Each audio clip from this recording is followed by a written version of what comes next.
আমরা আলোচনা করছিলাম দেবী এবং দেবতাদের সম্বন্ধীয় কিছু হস্তমুদ্রা।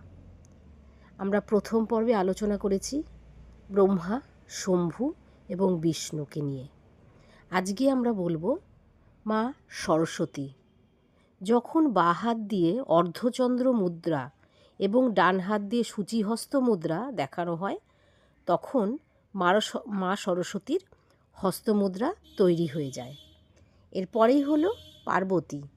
দুটো হাতের অর্ধচন্দ্র মুদ্রা তৈরি করে বাঁ হাতকে নিচে এবং ডান হাতকে ওপরের দিকে রাখা হয়, তখন হয় পার্বতী মুদ্রা। আর এরপরেই আছে লক্ষ্মী। দুটো হাত দিয়ে কপিত্থ মুদ্রা তৈরি করে কাঁধের ওপর স্থাপিত করা হয়, তখন হয় লক্ষ্মী মুদ্রা। এরপরেই হলো গিয়ে গণেশ।